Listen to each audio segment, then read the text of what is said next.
everybody? How you doing? I'm doing alright. Things are going pretty well in my life. Hope everything's going well in your life too. I actually got an email, and I got it from a Dutchman. So shout out to the Netherlands. That's pretty cool. The question says question: single or relationship? He says, "Hi, no joke. Which one do you like better?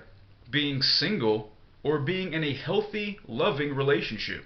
Keep it up.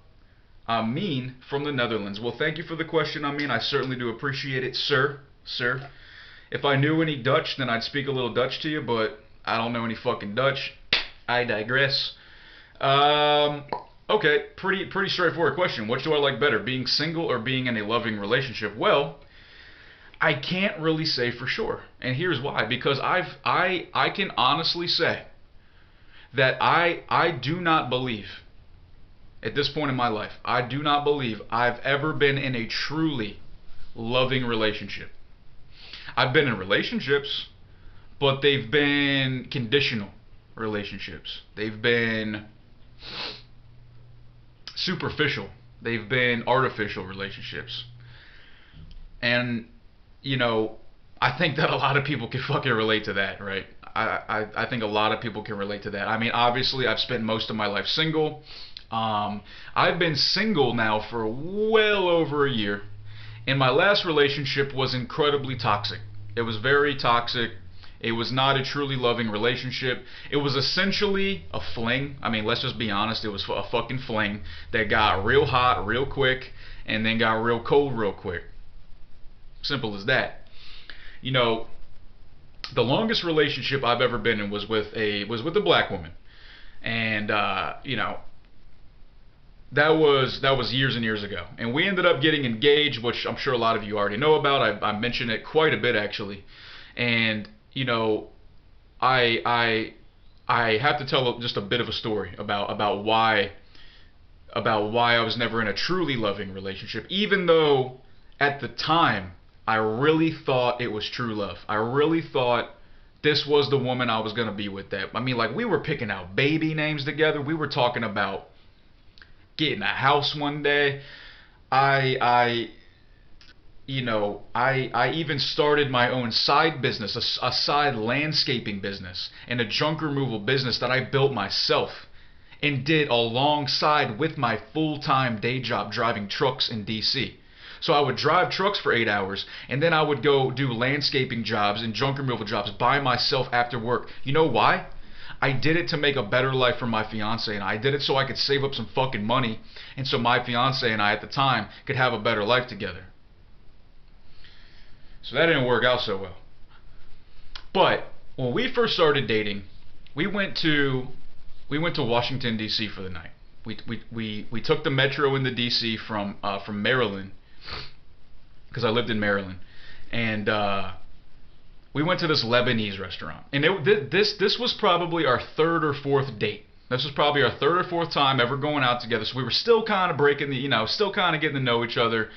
And at this point, I was starting to loosen up around her. I was starting to, like, finally, all right, like she likes me, I like her, everything's going well. You know, I'm feeling good now. So I started cracking more jokes, started being a little more open, and she liked it. She even said, like I'm finally starting to crack jokes now, that I was making her laugh, because I was a little nervous at first. I hadn't dated in a while. But anyways, we went to this Lebanese restaurant. And so the server comes up, and this guy is gay as fuck. I mean, he's gay as shit. He's got on his little pleated pants. He's got his hair parted. He's got his eyebrows waxed, and everything is just preen and proper and plucked, and oh my god. Yes, my gay voice is too good. Yes, I know. And she looked at me after the guy walked away. And she's like, "Oh my god, if I ever found out you were gay, I'll break up with you." And she was going on and on about it. She was like, like, if I ever dated a guy, and this is what she said. She was saying, if I ever dated a guy and I found out that he ever did some gay shit, she said that, like, if she ever did some gay shit, I'll break up with his ass. And then my heart was like, because at that point I had a couple sexual experiences with one guy. Now, in my mind, I knew that I had had sex with a guy, but I didn't really enjoy it. I didn't orgasm. I didn't even get an erection. I just tried it a few times. And furthermore, it's not something that I really wanted to do again. Because if I did, then I'd have done that. But I was interested in dating women. So anyways, throughout this time, that's a secret. Now, if you're in a healthy relationship, a healthy, loving relationship, there shouldn't really be any secrets, right? I mean, maybe. No, I mean, no. There shouldn't really be any secrets, especially something like that. So as time goes on, we eventually just start to fade apart. We end up getting our own apartment together, and we sleep in separate bedrooms because she snores too fucking loud, and that drove us apart. And then one day, I came home, and she was about to leave. And we were at a point where we weren't really talking to each other because we were having problems. And I just said, hey, stop. Please sit down. And I told her, I said, I've had sex with a guy before. And she couldn't believe it. She was like, you're gay? And I was like, I don't know. No, I guess not. Because I'm with her. So her fear was this. We broke up because she thought that because I had fucked around with a guy before, that I was going to cheat on her with men. But what's so fucking stupid about that is that I had sex already with like 10 other women in one dude. So wouldn't I be much more likely to cheat on her with a woman, considering the numbers there? And considering the fact that I had a major preference to date women?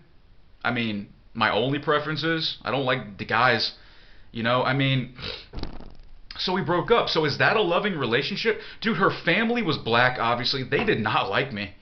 They didn't want her dating a white boy. You know how many times I heard that shit from black guys? Man, why you with that white boy, man? Get yourself a real nigga, man. Like, I heard that shit all the fucking time. All the fucking time I had to deal with that bullshit, man. That was not a fucking good, healthy relationship. I could go on and on all day, man. So my point is this. I refuse to be in a relationship where I am not on the same intellectual wavelength as somebody. If we are not sexually compatible, I will not be with you. If we are not intellectually and emotionally compatible and socially compatible, if we're not socially compatible, I'm not going to be with you. Alright? Life is too short to be with a motherfucker you're not happy with, and vice versa. Okay? So I'm also making this video to inspire other men and women. Okay? If you are with somebody and it doesn't feel right, if there's something that you have to hide from them, if you're hiding a secret, then that is not the right person for you.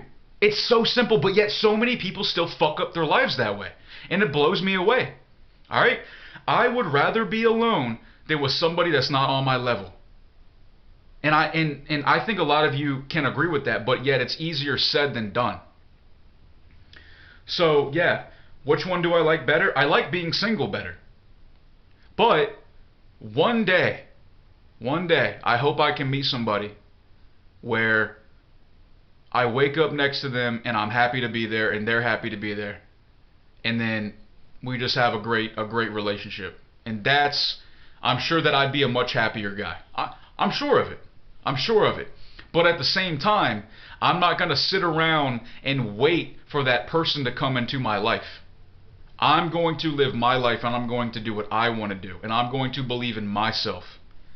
Alright? And I believe that if I believe in myself and I follow my intuition and I follow my dreams and goals, that the right person will come into my life. And if that person never comes into my life, then I'm meant to be alone.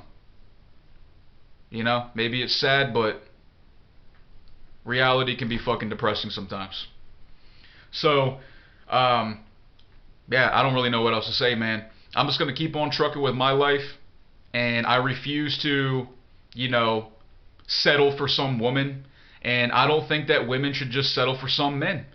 You know, because women settle for men all the time, and they're fucking unhappy. Then they end up having affairs. You know, and the men end up having affairs on their wife because they settled down with some woman that they just wanted to fuck or something. And that's another thing too, man. That's another thing too, man. That I gotta say, man. When I was younger, and I think that a lot of young men can relate to this, is like I always wanted the hot chick. And when I say that, what I mean is this. You know, there's a lot of women out there that all they have, the only thing they have to barter with in a relationship, the only thing they have to use, the only thing they have to draw in a man is their looks, is their pussy. And when they got nothing up here, they got no fucking conversation. They got no goals. They just want a man that they can coast with, and the dude can just fucking pay for all their shit. And that is a fucking fact some of the time. All right, I want a woman who I'm attracted to physically, but is also intellectually amazing. That is what I want. I don't want to be with some fucking bitch who's just got a fat ass and big titties and thinks she's all hot, and then every time we go out, I have to mate guard, and then like making sure no guys try to do something, and make sure she doesn't do. You know what I'm saying, man? It's just fuck all that bullshit, man. Fuck that shit. Alright, I want to be in a healthy, loving relationship with somebody that's on the same wavelength as me, and I hope you all have that too. Alright, don't settle for anybody. Alright, it's better to be alone than be unhappy in an unfulfilling relationship, in my opinion. But then again, a lot of people settle. A lot of people settle, and I think it goes back to maybe low self-esteem, low self-confidence. Alright, do what you gotta do, and if a motherfucker wants to join you, and you're cool with that, then great. But if you're doing what you're doing and you're happy with that, and somebody wants to take you away from that and water down your intellect and water down your goals, that's a mistake. Anyways, guys, you want to shoot me an email, you want any advice, anything like that, Q&A, whatever, shoot me an email, guys. NoJokeStriking@gmail.com. Bitches. Instagram @BraytonHoward, Facebook.com/NoJokeHoward. That'll all be in the description box below. I hope everybody has a good day, and I hope everybody lives their dreams and doesn't wait for that motherfucker to come into their life, man. You gotta make it happen. Believe in yourself, and I'm very confident that that's the right approach to take in life. Peace.